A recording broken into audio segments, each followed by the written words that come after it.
വെള്ളക്കെട്ടിൽ യാത്രക്കാർ വികാതെക്കാൻ പോലീസുകാർ കല്ലിട്ടൊടുക്കണേ തോട് അല്ല ഹൈവേ റോഡ് നേരെ കണക്കാക്കി ഇറങ്ങണ്ടട്ടോ പൊന്നാര പ്രവാസികളെ പഠിച്ചാൻ പോണ കുട്ടികളെ നേരത്തെ ഇറങ്ങിക്കോളി. ഈ ഹൈവേ കൂടെ പോവാണെങ്കിൽ നേരത്തിന് എത്തണമെങ്കിൽ നിങ്ങൾ നേരത്തെ ഇറങ്ങണം, അല്ലെങ്കിൽ നേരെ മൊത്തം തെറ്റും, നിങ്ങൾ ഈ വള്ളക്കുജിയിൽ വികും ചെയ്യും. മജ്ലിസുന്നൂറ് കൂടാൻ MLA പോയതുകൊണ്ട് ജനങ്ങൾ വെള്ളത്തിലായ റോഡുള്ള നാട്. മുനിസിപ്പാലിറ്റിയിലെ താത്താന്റോടുക്കും കുടുംബക്കാരോടുക്കും മുനിസിപ്പാലിറ്റിന്റെ കൊടി വെച്ച വണ്ടിയിൽ ലിബാമും ഫൗണ്ടേഷൻ ക്രീമും ഇട്ട് പോണതുകൊണ്ട് കുലുക്കും ജനങ്ങളെ നിരക്കും പ്രശ്നവും അറിയാതെ PR വർക്ക് ചെയ്യാൻ മറന്ന റോഡുള്ള നാട്. അതന്നെ എയർപോർട്ടുക്കും സകലമാന സ്ഥലത്തേക്കും ആംബുലൻസുകൾ വരെ ചീറിപ്പായണ പാലക്കാട് കോഴിക്കോട് ഹൈവേ ആണ്. അങ്ങനെ പറയാൻ പറ്റൂല, റോഡ് എന്നല്ല ഒരു തോട്. വള്ളക്കെട്ടിൽ മനുഷ്യന്മാര് വിൽക്കണ ഈ നാടാണ് ജനനായകൻ എന്ന് സ്വന്തം ഫ്ലക്സുമല എഴുതണേ നാ ജനദ്രോഹകനാണെന്ന് കൊണ്ടോട്ടിക്കാര് മൊത്തം പറയണേ. കോരങ്ങന്റെ കയ്യിൽ പൂമാല കിട്ടിയ മാതിരി മലപ്പുറം ജില്ലയിലെ ഏറ്റവും വലിയ ടൗണുകളിലൊന്നായ കൊണ്ടോട്ടിനെ വള്ളത്തിലും ബ്ലോക്കിലും മുക്കിക്കൊല്ലണ നല്ല കാഴ്ചപ്പാടില്ലാത്ത MLAയും MP യും മുനിസിപ്പാലിറ്റിയും ഉള്ളേ. റോട്ടുമ്മക്കൂടെ പോണോല് മൊത്തം എന്നും പിരാഗി പോണേ. ഈ റോഡിന് അള്ളാനെ ഓർത്ത് പൊറനാട്ടുകാരെ നിങ്ങൾ പോരരുതിട്ടോ. കൂട്ടിയും ബൈക്കും കൊണ്ട് പോരാണെങ്കിൽ ഉറപ്പാണ് കാല് വള്ളത്തിൽ കുത്താതെ പോവാൻ കഴിയൂല,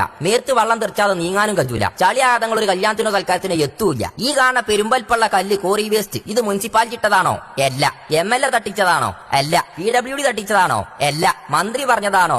അതുമല്ല. പിന്നെ ആരാ തട്ടിച്ചത്?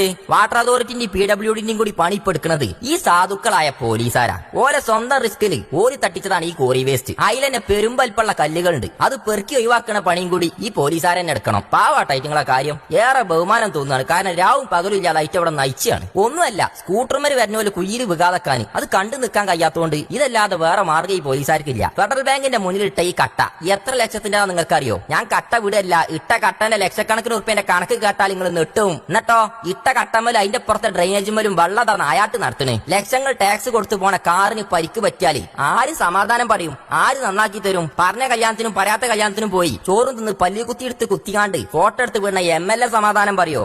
MLA നന്നാക്കി തരും ഞങ്ങളെ വണ്ടി? അതോ മുടി സ്ട്രൈറ്റ് ചെയ്ത് ഫൗണ്ടേഷൻ ക്രീം ഇട്ട് ചീറിപ്പാഞ്ഞ് നടക്കുന്ന മുനിസിപ്പാലിറ്റിയിലെ താത്താര് നന്നാക്കി തരുമോ? ഒരു വണ്ടി പാർക്ക് ചെയ്യാൻ പോലും സ്ഥലമില്ലാത്ത കൊണ്ടോട്ടിയിൽ ഈ തല തൊട്ട് അങ്ങേ തല വരെ ബ്ലോക്ക് ഉണ്ടാക്കണേ പട്ടര് മൂക്ക് പിടിച്ച മാതിരി 15 തിരിച്ചു വീണ ട്രാഫിക് സിസ്റ്റം തൊട്ട് കോളത്തൂര് തൊട്ട് കോടങ്ങാട് വരെ കിലോമീറ്ററുകൾ മണിക്കൂറുകളോളം ബ്ലോക്കിൽ കിടക്കണേ. ഇതിൽ കൂടെ പോണ സാധാരണക്കാരന്റെ സമയത്തിന് വിലയിടോ. മുനിസിപ്പാലിറ്റിന്റെ വികസന നേട്ടാണിത്. ഏത് ഈ ചെടിയെ ഈ വാടി കിടക്കുന്ന ചെടി വിദേശ രാജ്യങ്ങളിലൊക്കെ ഒന്ന് പോയി നോക്കി. ഇതുപോലത്തെ സ്ട്രീറ്റ് ലൈറ്റുകൾ വെക്കുമ്പോൾ അതിന്റെ നടുവിൽ പച്ചപ്പ് നിലനിർത്തും. ഇവിടെ നമ്മളെ MLA കണ്ടുപിടിച്ച എന്താ അറിയോ? മക്ബറ ഉണ്ടാക്കിയ മാതിരി മൊത്തത്തിൽ തേച്ചങ്ങോട്ട് പിടിപ്പിച്ച് ഇപ്പൊ 4 വാടിയ റോസാപ്പൂ ഇതിന് മുനിസിപ്പാലിറ്റി വെച്ചാണ്ട് കൊണ്ടോട്ടിനെ ഹരിതമാക്കാണോരോ. കൊണ്ടോട്ടിനെ ഹരിതാക്കണ്ടില്ലേ? ഇതിന് നനക്കാനുള്ള വള്ളങ്ങൾ ഈ കുയ്യുന്നതിന്റെ അടുത്ത് നനച്ചു കൊടുത്താണ്ടി അല്ലെങ്കിൽ വാടിപ്പോവും.